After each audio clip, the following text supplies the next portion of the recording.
big news that we're expecting from Statistics South Africa, and that has to do with the retail sale data that's expected to be released today.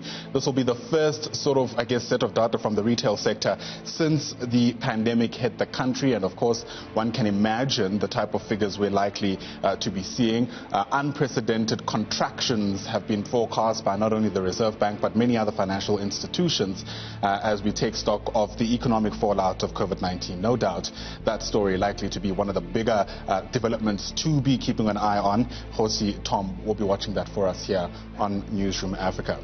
Plus, you might remember this story from about 2 weekends ago, the hostage situation that gripped the International Pentecostal Holiness Church.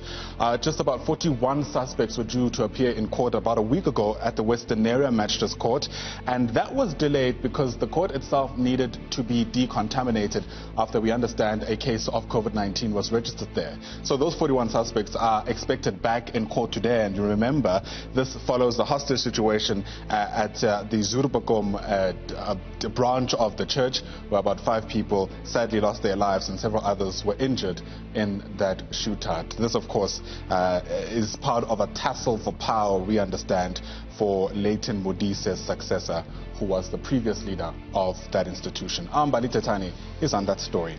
In KZN, another story that's making it back onto the headlines, and that has to do with the killing of Lambuth. You remember the 17-year-old was killed allegedly after trying to steal alcohol at a local tavern. The murder in and of itself sparked outrage in that community, and many people ended up actually gathering outside the tavern, and that led to the tavern itself being set alight. Several suspects have also been arrested in connection with that killing. Lambuth's family, around the time of the story, coming out to say that they're not happy with the way in which police have dealt with this matter. As is the case with the International Pentecostal Holiness Church case, this case also had to be suspended because of a decontamination situation. And of course, today we're expecting those suspects to appear in the Verulam Magistrates Court.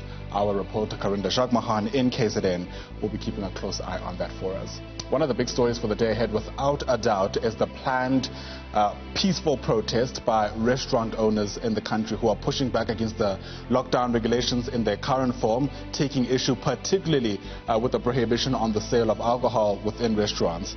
Many owners coming forward to say that this is tantamount to them not working, considering how much income is lost when alcohol is not sold, even during sit-down regulations or sit-down services. And so we understand the Restaurant Association of South Africa will be leading the 1 million seats campaign. We'll tell you more about it throughout the show, but essentially the plan is to get about 1 million seats onto the streets in order to raise awareness over this matter. So we'll be watching that very closely for you at Team Tongana on top of those developments.